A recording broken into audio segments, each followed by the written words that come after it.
మూషిక, ఉమాపుత్రుడు నీ వరాన్ని అనుసరించి జన్మించిన కారణ జన్ముడు. కయ్యానికి కాలు దువ్వక అహంకారాన్ని, అజ్ఞానాన్ని, అర్థం లేని పట్టుదలని వీడి శరణు వేడు, చిరంజీవివి కాగలవు.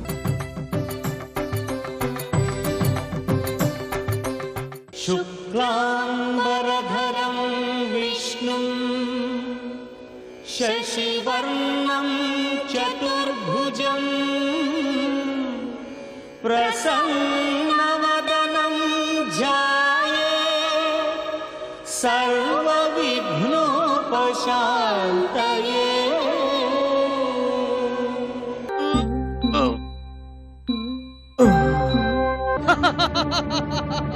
అందగాడినని అహంకారమా, లేక శివ జటాజూట అలంకార పదం దక్కిందన్న గర్వమా?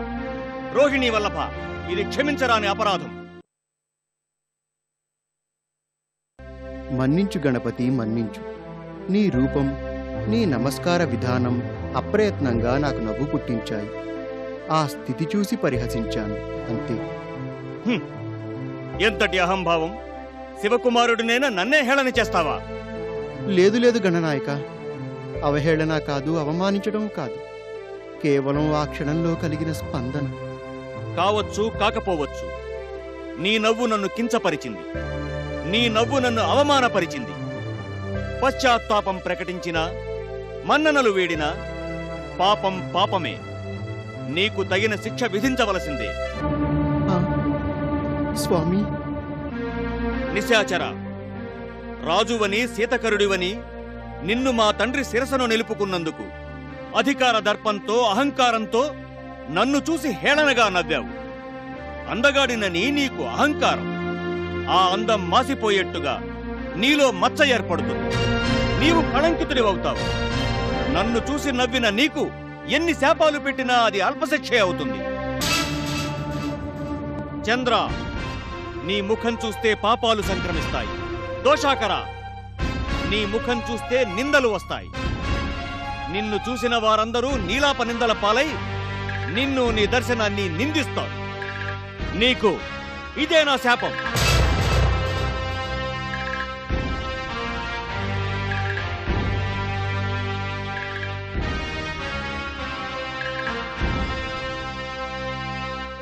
ప్రభు పరమేశ్వర, మాతా పార్వతీదేవి, నా అపరాధాన్ని మన్నించండి. ఈ శాపం నుంచి విముక్తి కలిగే మార్గం చూపండి. గణపతి, చంద్రుడి మీది కోపం జనసామాన్యం మీద నాయన. రేరాజు చంద్రుడు, ప్రజలు చంద్రదర్శనం చేయక తప్పదు.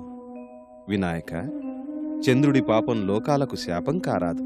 ఆలోచించు. ఆలోచన ఏమున్నది తండ్రి?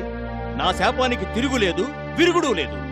నాయన, లోకక్షేమాన్ని ఆలోచించి శాపాన్ని సడలించు.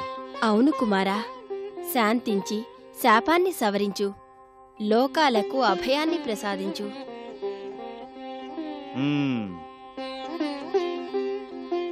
అనుగ్రహించండి, కరుణించండి, నాపై కారుణ్యం చూపించండి.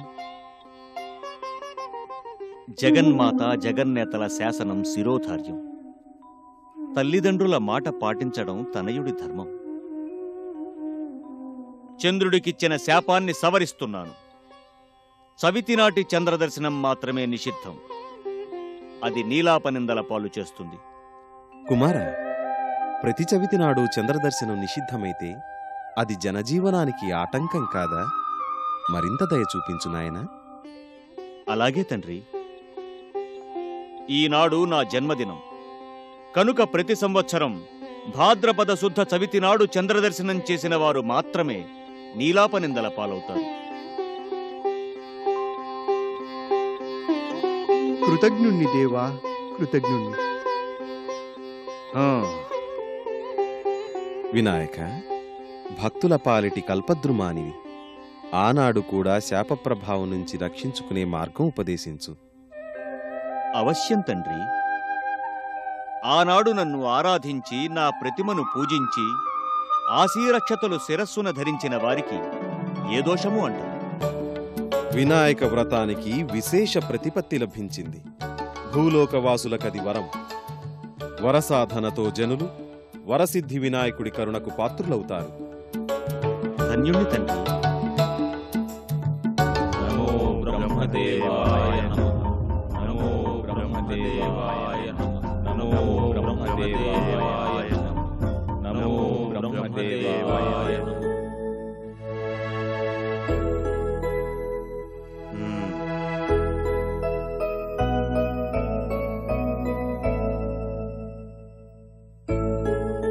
ధనుజుల తపోదీక్ష శృతిమించింది. విధాత వరాలిచ్చిన దేవ బ్రాహ్మణులను తపోధనులను వేధించక మానరు. తరుణోపాయం తమరే సెలవివ్వాలి. మహేంద్ర, బ్రహ్మ త్రిపురాసురులను అనుగ్రహించక తప్పదు.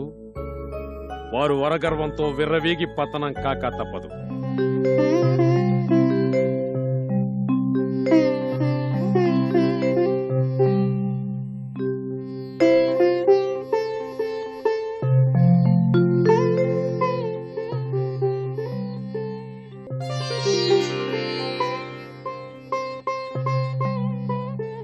నారాయణ నారాయణ. స్వాగతం నారద, స్వాగతం. పార్వతీ మనోనాథ, నమో నమః నమో నమః. ఆహా, ఆది దంపతులను ఇలా జంటగా చూడగలగడం ఎంతో సుకృతం. అది నా భాగ్యం. నారద, నీవు ఏ లోకానికి వెళ్ళినా దంపతులుగానే దర్శనమిస్తారు కదా. బ్రహ్మ, శ్రీ మహావిష్ణువు, మహేంద్రుడు దేవీ సహితంగానే కదా అనుగ్రహించేది. నారాయణ నారాయణ. అక్కడికి ఇక్కడికి ఎంతో వ్యత్యాసముంది పరమేశ్వర. ఇది మనసు సేద తీరే స్థలం. సరి సరి, విశేషాలేమిటి? విశేషాలకేం కొదవ స్వామి. మీకు సంబంధించిన ఒకే ఒక సంగతి ప్రస్తావించాలని తమ సన్నిధికి వచ్చాను. మాకు సంబంధించిందా? ఏమది నారదా?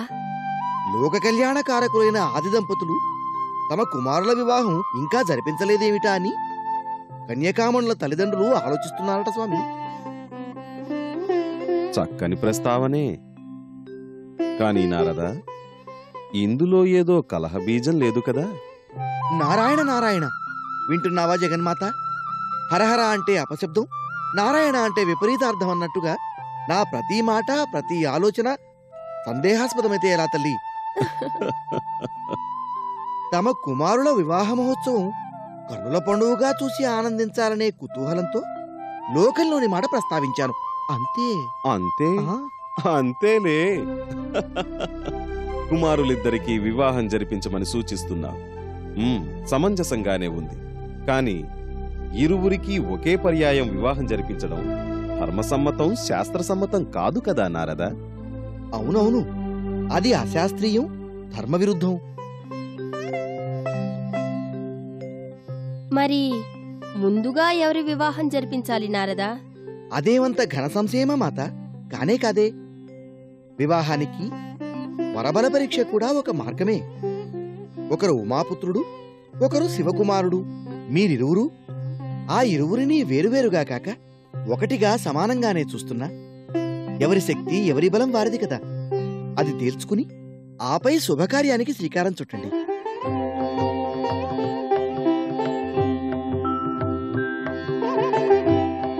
నమో మాతా, నమో నమః. పితృదేవులకు మా నమస్కారం. శీఘ్రమేవ కళ్యాణ ప్రాప్తిరస్తు. హర హర మహాదేవ, హర హర మహాదేవ. చూశారా మహాదేవ, మీరిరువురూ మీ మీ వరపుత్రులను అప్రయత్నంగానే దీవించారు. ఇక సర్వం శుభంకరమే అవుతుంది. ఏమది దేవర్షి? ఏమిటది మునీంద్ర? శుభప్రదమైన విషయమే కుమారులారా. మీ తల్లిదండ్రులు మీ ఇరువురి వివాహాలు జరిపించాలని సంకల్పిస్తున్నారు. కుమారులారా, వివాహం అన్నది ఆనందదాయకమైన మహోత్సవం. అది సర్వులు సంతోషించే వేడుకే అయినా మీ ఇరువురిలో ఎవరి వివాహం ముందు జరిపించాలో తేల్చుకోలేకపోతున్నారు. పరమ ప్రభా సంపన్నులు పార్వతీ పరమేశ్వరులు నాపైన ఆ భారాన్ని మోపారు. ఆ ఆది దంపతుల ఆదేశానుసారం నేను ప్రతిపాదన చేయ సంకల్పించాను. ప్రతిపాదన ఏమది దేవర్షి? వివరించండి మునీంద్ర. వరపరీక్ష లాంటి బలపరీక్ష. తులా పరీక్షలో అతుల బలం, శక్తియుక్తులు ప్రదర్శించి ప్రప్రథమునిగా నిలిచిన వారి వివాహం ముందు జరిపించడమే సమస్య పరిష్కారం. మా కుమారులకు బలపరీక్ష? అందులో అసంబద్ధము అసమంజసము ఏమీ లేదు మాత. ఇది తులారణము కాదు, జయాపజయాల నిర్ణయమూ కాదు. ఆధిక్య నిరూపణ మాత్రమే, అంతే. అయితే ఆ పరీక్ష ఏమిటో నీవే నిర్ణయించి నిర్వచించి నిర్వహించు. ఆపై వివాహం మేం జరిపిస్తాం. నారాయణ నారాయణ, అది నా భుజస్కంధాలపైనే ఉంచారా? సరే కానివ్వండి, కైలాసనాథుని శాసనం కాదనగలనా? వినండి కుమారులారా, మీ ఇరువురిలో ముమ్మారు భూప్రదక్షిణ చేసి ఎవరు ముందుగా వచ్చి తల్లిదండ్రులకు నమస్కరిస్తారో వారే ఈ పరీక్షలో విజయం సాధించినట్టు.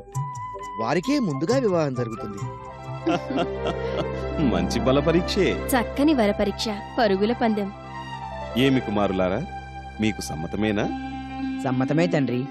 మయూర వాహన రూఢుడనై క్షణకాలములో ముమ్మారు భూప్రదక్షిణ గావించి నా శక్తి సామర్థ్యాలు ఏ పాటివో నిరూపించుకొని మీ సన్నిధిలో వాలగలను. సెలవు.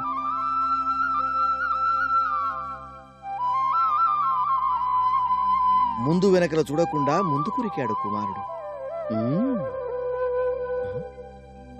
ఏం గజవదన, మరి నీ సంగతి? ఏం చెప్పను నారదా, పందెం ఒప్పుకున్నాక పరుగుల పందెంలో దూకక తప్పుతుందా? కాని నా ఎలుక వాహనంతో, ఈ భారీ శరీరంతో ఎలా విజయం సాధించడం? ఆలోచించు గణనాయక. తల్లిదండ్రులు ప్రత్యక్ష దైవాలని లోకోక్తి. నీ తల్లిదండ్రులు నిజంగా దైవాలు కదా. వారి ఆశీస్సులు అందుకుని విజయ మార్గాన్ని అన్వేషించు.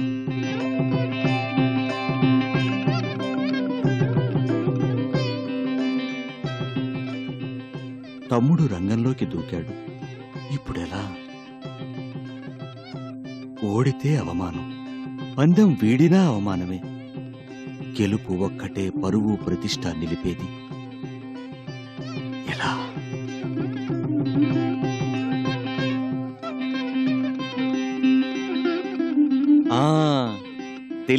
తెలిసింది. తల్లిదండ్రులకు ప్రదక్షిణ నమస్కారం చేస్తే భూప్రదక్షిణ చేసిన ఫలితం లభిస్తుందట.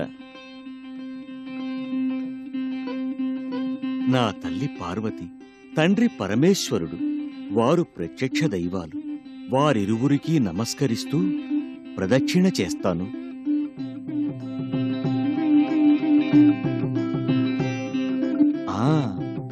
అదే సమస్య పరిష్కారం.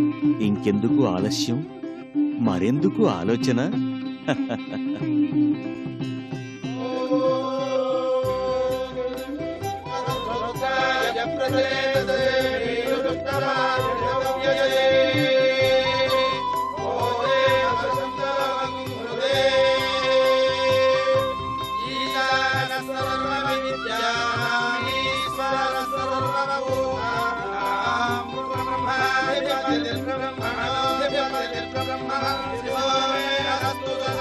నారాయణ నారాయణ.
సత్యం పరం బ్రహ్మ పురుషం దృష్టపింగళం ఊర్ధ్వరేతం విరూపాక్షం విశ్వరూపాయ వై నమో నమః.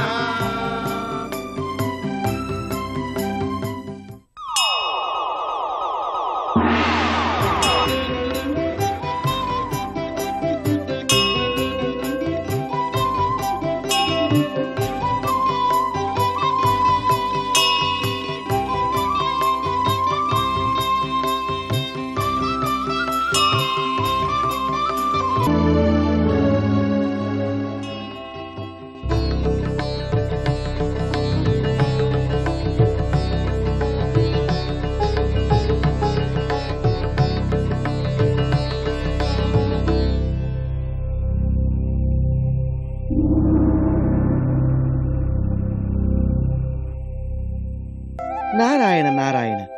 ఉమాపుత్ర, పందెం మాట చెవిన పడగానే తల్లిదండ్రులకు కూడా నమస్కరించకుండా పరుగున వెళ్ళాడు కుమారస్వామి. నీవేమిటయ్యా ఇక్కడే తల్లిదండ్రుల చుట్టూ ప్రదక్షిణాలు చేస్తున్నావు? నీవు పరుగు పెట్టేదెప్పుడు, పందెంలో గెలిచేదెప్పుడు? దేవర్షి, ఒకసారి తల్లిదండ్రులకు ప్రదక్షిణ నమస్కారం చేస్తే నదీనద పర్వతారణ్య తీర్థక్షేత్ర సహితంగా భూప్రదక్షిణ చేసిన ఫలం దక్కుతుందని కదా శాస్త్రాలు చెప్తున్నాయి. నేను 7 పర్యాయాలు ప్రదక్షిణలు చేశాను. ఆ ఫలం నాకు దక్కదా? మంచి యుక్తే, ఆ కాదనలేము. కానీ ఏ సందేహమా? శాస్త్రాన్నే కాదంటావా నారదా? నారాయణ నారాయణ, ఎంత మాట! నీ బొజ్జలో కేవలం ఉండ్రాళ్ళు, కుడుములు, భక్ష్యాలే ఉన్నాయనుకున్నాను. నీ బొజ్జలో ఎన్నో ఉపాయాలు కూడా ఉన్నాయి సుమా. తండ్రి, మీరైనా చెప్పండి, నాది గెలుపు కాదా? కాదనడం శాస్త్రసమ్మతం కాదు. నీవు విజేతవే. అమ్మా, ఇదంతా నీ చలవే. నీ దీవెనే నన్ను గెలిపించింది. ఇంకెందుకు ఆలస్యం? గణనాయకుని పెళ్లి ఘనంగా జరిపించండి.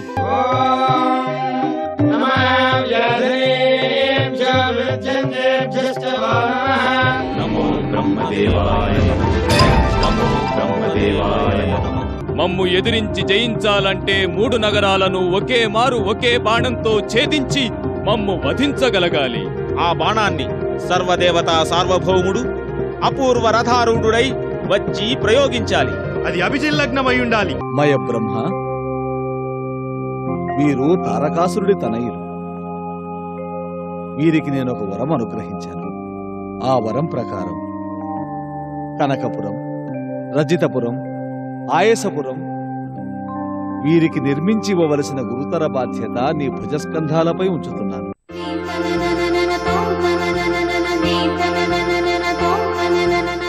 తారకుని తనయులు 3 బ్రహ్మవర ప్రసాద గర్వితులైనారు.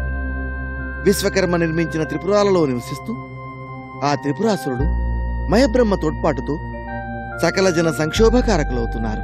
నేనై వారిని సంహరించను. కాని వారి జీవనం లోకకంటకం కనుక వారు శిక్షించబడాలి. అందుకు మార్గం విష్ణుచరణ శరణం.